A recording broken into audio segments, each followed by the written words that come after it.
Oh, Akuvi. Chérie. Mon pauvre. Ah, on est là pour toi, j'ai. Maganya blog nuka. Enyako. Ma do bo abo makuna be yi church ya. Mogno no work maya.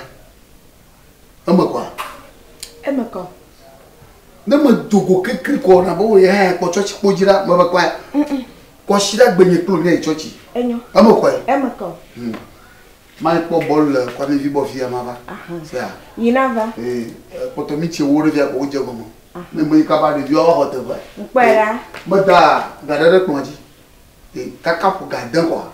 Mon pauvre. Enyo. Na trochi munji. Yo, yinava lo.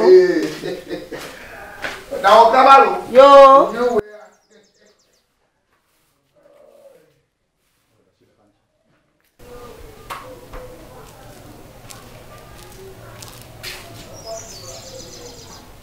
Ma pudu ma be pocho ti pa me ra ma ba. Ma no le kia. Nisu ari.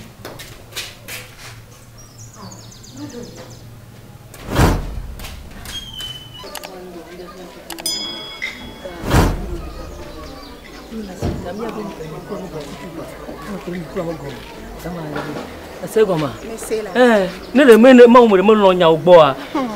Iwo ma te de ma fiamu. Ba ya pa ma ho han ba yin to ekudran. Papa okwa, da me ko le pon de kancham le po chuchu. Yesu lo. Amen. Jagbagba na dugbe da vide kudo so de panchi. Pastor, nde kuku mi da pere ti yen sugbon le gbere do ra mi. Eme agavon. Yehowa enya paola. E so nye mu le lo kelbe le ne mu le lo kui de kanto benare afonye ne kacho ti gomo. Jagbagba na dugbe da vide. Ye ma u na ebro Bible Matthieu magban le tendre. Pupu ya mandre bana. Bia e wana. Pouvoir wa vino. Ji e na kwe. Ta dugbe da vide. Ma pere ntu le bodo drama. So nye mu le ji bena afonye ne kacho ti gomo. Yehowa la wa panu. Au jibula asia. Okay, nke kana jejino. Na so nyire sia. Aha, yo bye bye.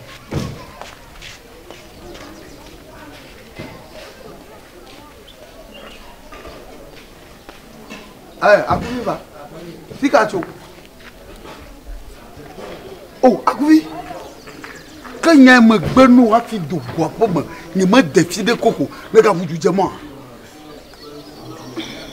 Mbele. Ay, Akuvi. Nyataba. Achaba tout me trino babade le tout bon. Banyama. Bade be man segwa. So ni afamo. Agba. Enye kpo gba shijegam. Ni wo gba da po. So ni jo. Awa. Baba le tout monde me se dans nous. Banyama. Ni wo gba. So ni afamo. No problem afa. Wa fu du church. Na kaka o do agan. Ah! Mo ge pe. Bade me se mo. Ajay. Au!